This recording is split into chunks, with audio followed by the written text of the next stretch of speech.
Hello, it's been a while. I know it has. We're doing a let's try. You've maybe seen a little bit less of me lately. That's because I've been learning how to code, and it's been eating a lot of my time, and I've been enjoying it, so I haven't been questioning it too much. But this game popped up on my radar, and I, of course, really liked the look of it, as I do most games that I feature on this channel. But also, it kind of appealed to some of the new, like my taste for learning, and my taste for learning specifically how to code. It won't necessarily be like a code-heavy game, but we'll have a look at it. It's a logic-heavy game. Let's have a look. Our machine stopped working years ago. No one knows why. Entire cities ground to a halt. So here we are. My radio crackles to life.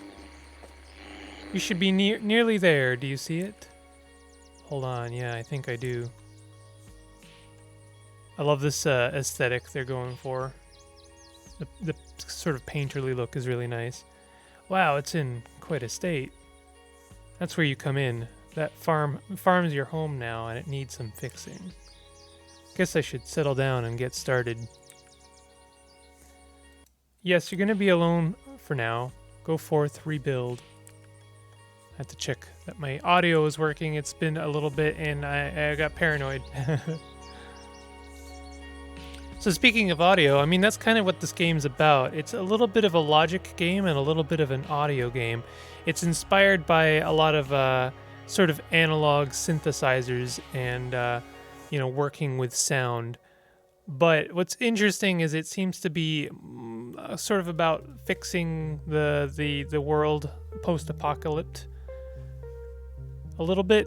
It's one of those post-apocalypse. Nothing horrible is happening, but it's this is the tale of trying to repair things back to working order, I suppose. Hey, it's me, Miriam. All settled in? Well, yes, but I'm not sure why I'm here.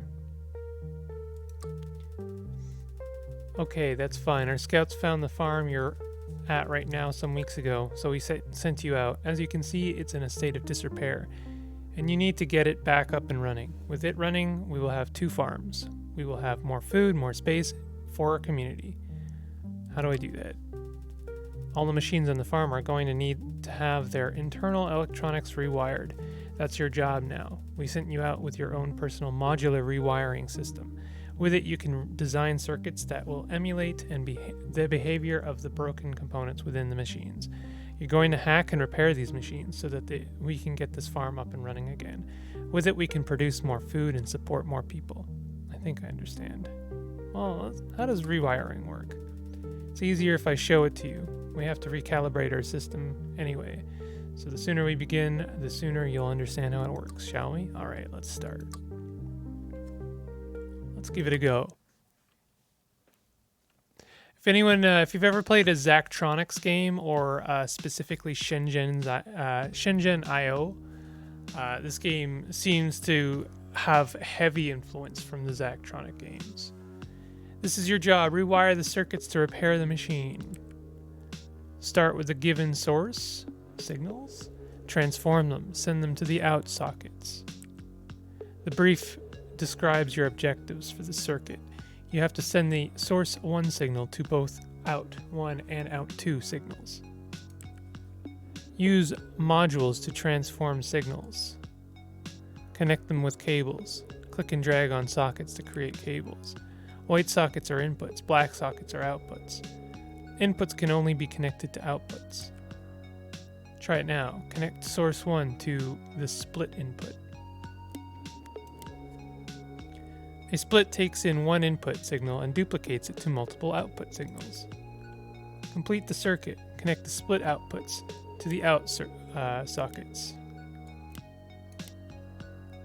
Press play to begin signal playback and verify your solution.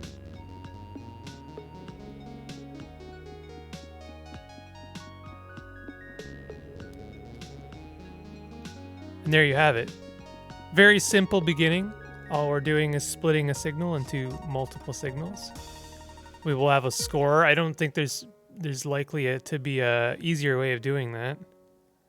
Well, someone sure tried. Total cable length 244. Like, gee whiz. Oh, that's me. That's me. What about global? Someone tried to use 3 cables. Worst 428. There you go. That's cable length again. So they use like double the cable length. Interesting. Excellent. Your system works perfectly. You're ready to begin. So what now? Start cataloging the machinery on site. Start with the simplest ones. All right, I'll do my best.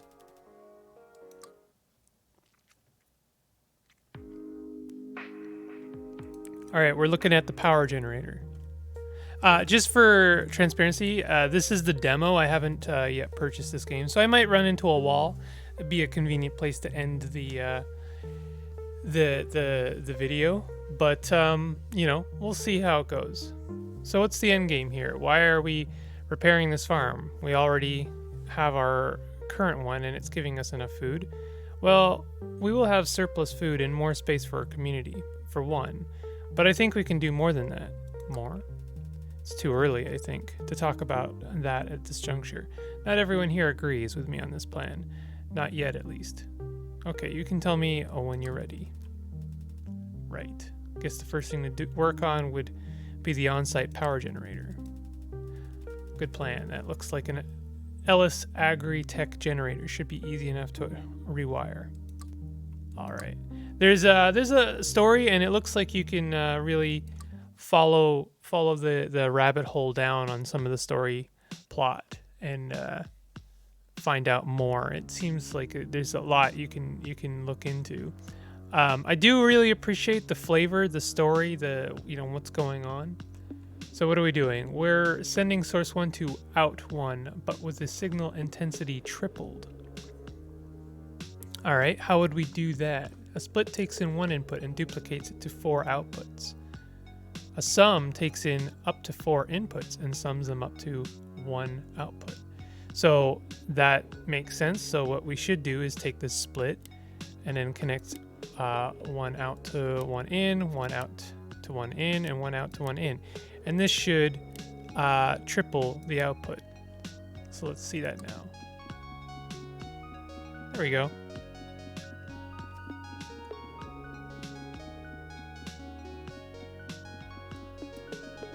We can increase the speed. That's as fast as it goes. Good job. I suspect you'll have a lot more Ellis equipment to deal with on your farm. Is there a problem? Was that a problem? No, not really. It's just Ellis Agri-Tech is a name with historical baggage, shall we say. Okay. One thing so let me be clear. I really like Zachtronic games. I really do. But something that I think that they've been historically bad for is being deliberately inaccessible, in that they use like very like accurate kind of coding languages. Like in terms of Shenzhen IO, you have to like print out a manual and like figure out how certain modules and certain things work. That works for like immersion, and I think that it is valid, but it certainly is a wall, kind of an unnecessary wall that I think that it forces players to kind of climb. I guess so. It's a bit of math and a bit of logic. So something I'm hoping from this one is that they kind of do away with the printing out manuals and the extra like kind of learning curves in order to just get to the fun puzzle logic. I will say though, Opus Magnum? Opus Magnum with the last Zachtronics, like real Zach-like Zachtronics, didn't. It was a bit more accessible. So I think that Zachtronics, I don't know if his name is Zach, basically did away with that. But that's all these systems are. A little bit of math, a little bit of logic. It's not magic. I'm just impressed human beings ever managed to make stuff this sophisticated. Well, what we really did was let a bunch of folks design this stuff for us. We didn't understand the machines, but we trusted them. We trusted their makers. And then, you know this part, the machines died without warning. We were left scrambling, trying to figure out what went wrong. And that's why we're in this state now. Yes, and that's why I revived our farm, and while you're reviving yours. So, we know the machines as well as they know us. Right, I should get to it then.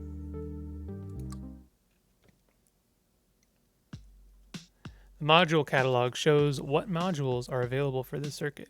Read the descriptions to understand their behavior. Click and drag on any module in the module catalog to add it to the rack. Try it now, and an alternator module to the rack. Add an alternator, okay. Click and drag on existing modules to arrange them.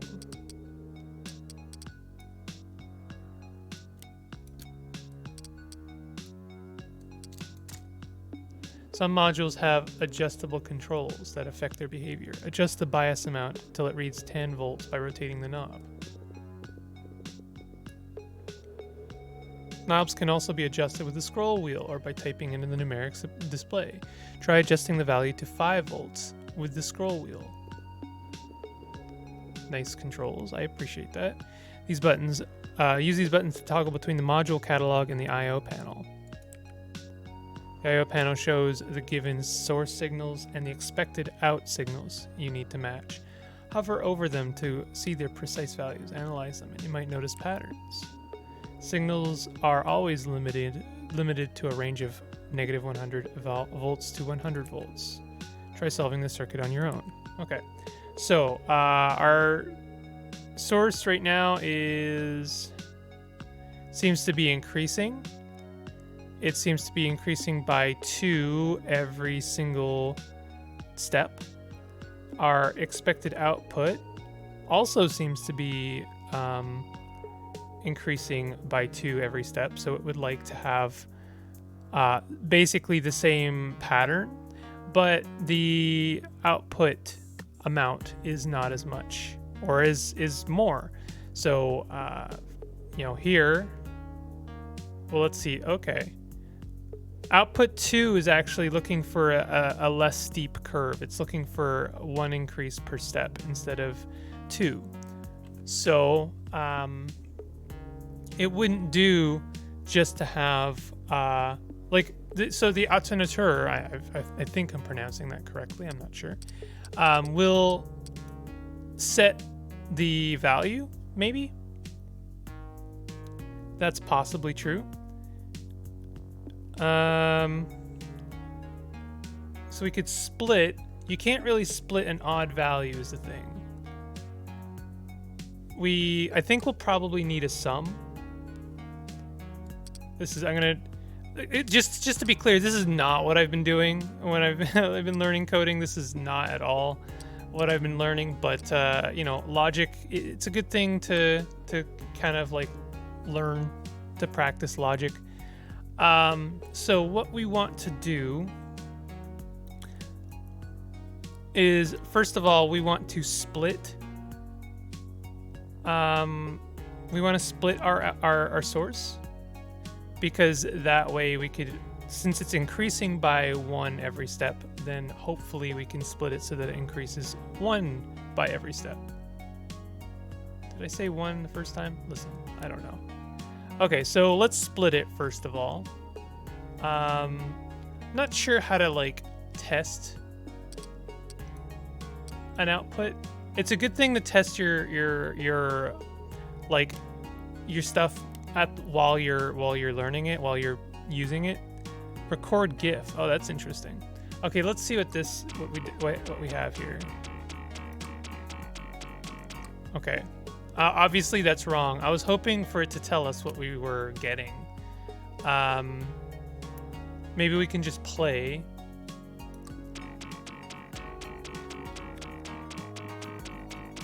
In 38. This doesn't seem right. These outputs are exactly the same as our inputs. I wonder why that is.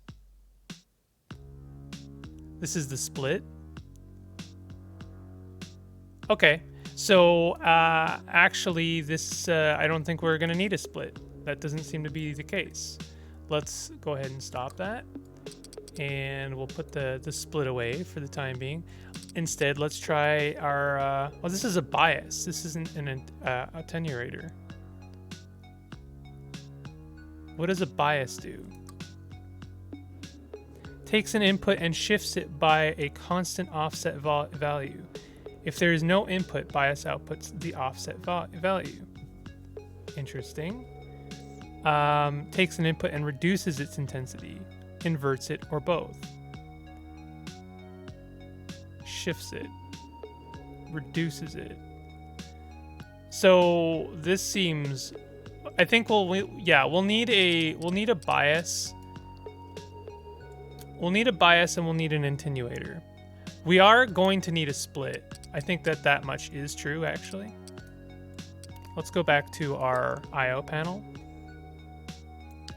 I wouldn't mind clearing this so that I can see better what I need to be seeing. So our source is going to be 0 at first, and then 2. So the first thing we need to do is decrease one of our outputs, right? Right, this doesn't split the input as in like split it in half. It just turns it into multiple outputs. That's my bad. So the first thing we want to do is shift one of our outputs so that instead of at 0, starting at 0, it starts at 5. So let's have a look at that just to make sure that that's working.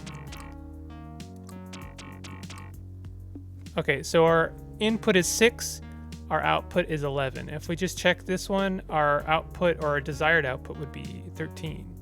That's not exactly it. Our source, oh, this is our source, our input source at 20. Okay, so at 20 it would receive 25. Okay, that's actually good. So we've actually already got one of our required outputs. So then the next thing we need to do is we've got our output 1. We need our output 2, and that one needs to be decreased. The value needs to be decreased every step. So let's go ahead and decrease by 10%.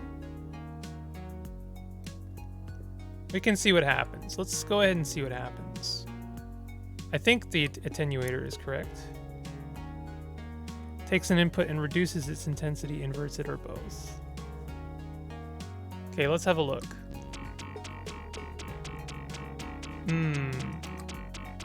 Oh, I see. This 10% isn't negative 10%. It's that give us 10%. Okay, so what we want then is to just cut it in half. We want to take our input and turn it into 50%. We want half of our input as an output, and that should actually be correct right there. There we go. Before we actually finish this off, I'm gonna stop this, and I'm gonna take this sum and put it away so that I get a better score.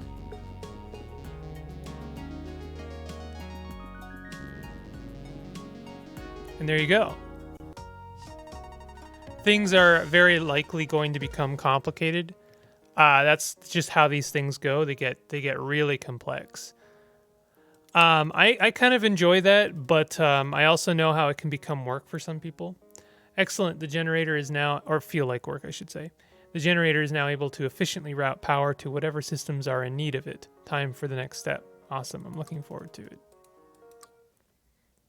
I'm going to skip some of the story. If you're interested in the story, then I recommend you grab this game. Signal State. So I'll do this one last puzzle and then I'm going to call it for this video. Time to get the farmhouse lights on. The lighting circuitry is not too complicated. Some voltage levels will have to be altered to prevent blowing the lights out. All right, let's start.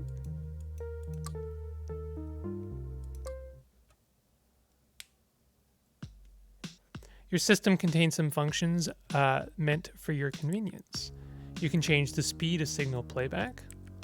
Cables can be color-coded for organizational purposes. Right-click on an existing cable to update its color. You can ask me for hints if you're stuck. No. The notepad and oscilloscope modules can be useful for debugging and experimenting. Always remember to read your brief for your objectives. Good luck. Out 1 is source 1 and source 2 summed together. So we have 2 sources this time. So I mean, like, that's just straight up the answer, is it not? So the first thing we want to do is split, because, like, oh, interesting. We're gonna need 2 splits. 2 splits, and let's break them up into top and bottom, so that we can keep things a little bit organized. And then we're going to take one output, and that's our source 1, and then our second output into source 2, and that's going to be one of our first output. Out 2 is source 2 subtracted from source 1. Aha. Interesting. A 4-channel oscilloscope that will display the last 8 values of a given input signal, used for debugging purposes only. Wow, there's a lot going on there. A notepad, interesting. So I actually think that this is this is a pretty easy one. Takes an input and reduces its intensity, inverts it or both. So what we're gonna do actually is we need to source 2 subtracted from source 1.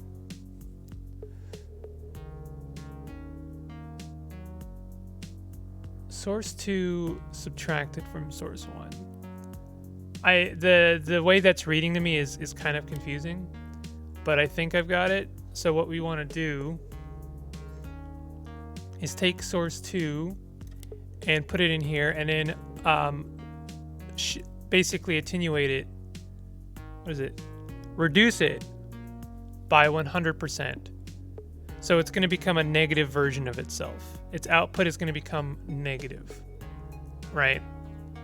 And then we're going to take another sum, and we're going to take output 1, and then output 2, and that will be adding our negative version of source 2 to source 1. So that'll basically subtract source 2 from source 1. So that should hopefully be source or our output 2. I think I got that right. There you go.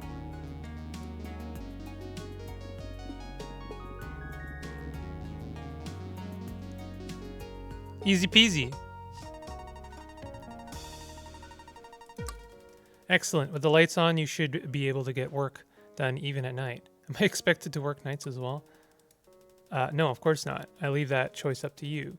The sooner you get equipment up and running, though, the sooner we can send people to help you run the place. All right. Some of these machines are going to need some new modules added to your rewiring system. I'll let Gordon deliver them to you when the time comes. All right. New modules. Excellent. All right, let's do one more. This is pretty good, and that was an easy one. I feel like I'm gonna regret that. You should have just stopped while you were ahead. Hello, it's me, Gordon Lee. We met briefly before you departed headquarters. I issued you your modular rewiring system. Pleasure to meet you. I sent a delivery drone over to you with some new modules last night. Did you get it? Yes, you scared the crap out of me. Ha, I apologize. Just thought you might want the new modules fresh out of the workshop. Does the freshness make a difference? Absolutely not. Okay, good to know. What are these new modules? These are voltage-controlled amplifiers, also known as VCAs. Are you familiar with them? No, not at all. Do you mind explaining how they work? Sure, VCAs control the intensity or amplitude of a signal with another signal. This other signal, the control voltage, or CV, is treated as a percentage. Oh, shit. I mean, The control voltage, or CV, is treated as a percentage value from 0 to 100% and is then multiplied with the input signal at 0%. The input signal is completely muted. At 100%, the input signal is sent through unchanged. At any percentage between, the input signal has a reduced value. Basically, think of a VCA like a faucet that controls water flow, except you control the water flow with another water flow. Oh, okay, I think I've got it. I actually do think I've got it. So it's basically comparing two signals, and then you're setting how much you want to reduce the other one by. We'll figure it out. So we have two sources and one desired output. At each time step, out receives a specified percentage of source 1 signal. This percentage value is specified by source 2. Okay, that actually seems easy enough. So we have our VCA, we have no other things actually. So our source 1 is our CV, and our source 2 should be, our source 1 is our input, and our source 2 is our CV, and then our output is our output. But this, so we don't actually have any control here. Our source 2 is the percentage, is the amount that we will be changing our input by. Takes an input and sends a percentage of it to the output. The control voltage acts as the percentage. Essentially, output equals input times CV percentage. Okay, I mean, that actually does make sense. So yeah, our source 2 is acting as a percentage, and then it's multiplying our input by our CV.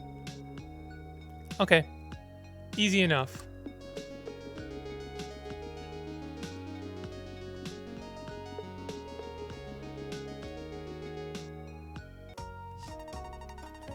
So they're throwing new modules at me. They're maybe the story will develop. Maybe we'll have some new reveals. Great job, you're a natural at this. Yeah, I think I'm getting good at this. Okay, let's not get ahead of ourselves here. We've only just started. But you just said, hey, I just heard from Gordon. Good work. You're well on your way to getting that farm back to its usual glory. Thanks. So I think I will leave it there. There's bound to be more puzzles, more story, more stuff to do, more like things will get complicated very quickly, and I look forward to that. And I know that I do know that for some people that's going to seem pretty intimidating, but I do really appreciate how approachable this one is. Like the concepts it's teaching you are kind of not quite abstract, but like, I don't know. There's a learning curve, but I think that if you really want to learn how to play this one, it will be very rewarding. I do really like logic games. I think they're a lot of fun. I might even do a couple for my channel, like TIS 100 is a really good example of a fantastic Zachtronic logic game. But anyway. If you enjoyed this let's try of Signal State, and maybe you want to pick this game up, there's a link in the description. And maybe I could invite you to hit the like button. It helps the channel a lot. And consider subscribing if you're new to my channel. I'll see you guys next time. Take it easy.